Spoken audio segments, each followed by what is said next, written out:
மக்கள் தெளிவா இருக்கிறாங்க. 2026 தளபதி தான். திமுக ஆட்சி கண்டிப்பா இல்லைங்க. நீங்க விஜய் ரசிகர்கள் அப்படி சொல்றீங்க. நான் உண்மையா சொல்லனா நான் விஜய் ரசிகர்லாம் இல்ல. எனக்கு சினிமா பிடிக்கும். எனக்கு டேரக்டர் வைஸ் தான் பிடிக்குமே தவிர்த்து தளபதி பிடிக்கும். எனக்கு தளபதி ரொம்ப பிடிச்சது இந்த பிறப்போக்கும் எல்லா உயிருக்குன்ற வார்த்தைக்கு அப்புறம் தான் எனக்கு தளபதி ரொம்ப பிடிச்சது. அதெல்லாம் தாண்டி அவருக்கு என்ன இவ்வளவு இந்த தலையெழுத்து நீங்க சொல்லுங்க. இன்னைக்கு தேதிக்கு 200 கோடி 250 கோடி சம்பளம் வாங்குறாரு.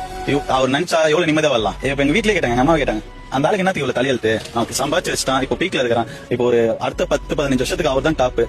நிம்மதியா உட்காந்துட்டு இப்போ போராடலாம் புகழ் தான், போராடலாம் மக்கள் வர இருப்பதான், ஜாலியா இருந்துட்டு சந்தோஷமா இருந்துட்டு போலாம். ஆனா அதை மீறி இன்னைக்கு தெருவுக்கு வந்துட்டு கண்டனாயெல்லாம் பேசுறான், எவனும் பேசுறான் தளபதியை போயிட்டு. அவருக்கு இந்த தலையெழுத்து இந்த மாதிரி பேச்சு வேணும்னு அவசியம் இல்ல, எதுவுமே அவசியம் இல்ல. ஆனா இந்த பேச்செல்லாம் அவர் ஏன் வாங்கி இருக்காரு. நீங்க வந்து நீங்க மனசாட்சி தொட்டு சொல்லுங்க, அவர் இருக்கிற காசுக்கு எவ்வளவு நிம்மதியா வாழ்க்கலாம். அதை மீறி இன்னைக்கு அவங்ககிட்ட பேச்சு வாங்கி இதெல்லாம் வாங்கினேன் நிக்கிறதுக்கான காரணம், எனக்கு இவ்வளவு கொடுத்த மக்களுக்கு நான் ஏதாவது திருப்பி கொடுத்துட மாட்டேனா. காசு சம்பாதிக்கணும்ன்றதுலாம் அவங்க சும்மா சொல்ற கதை ப்ரோ. வேணா சொல்லுங்க, அந்த பவர் அனுபவிக்கணும் இப்படி ஏதாவது சொல்றாங்களா, நீங்க அப்படி கூட எடுத்துக்கோங்க. ஆனா அந்த பவர் எதுக்காக அனுபவிக்கணும்னு நினைக்கிறாங்க.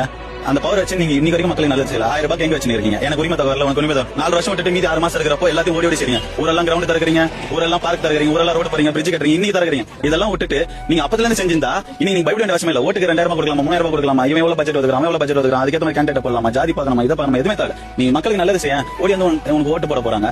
இவ்வளவு பயம் உங்களுக்கு தேவையில்லை.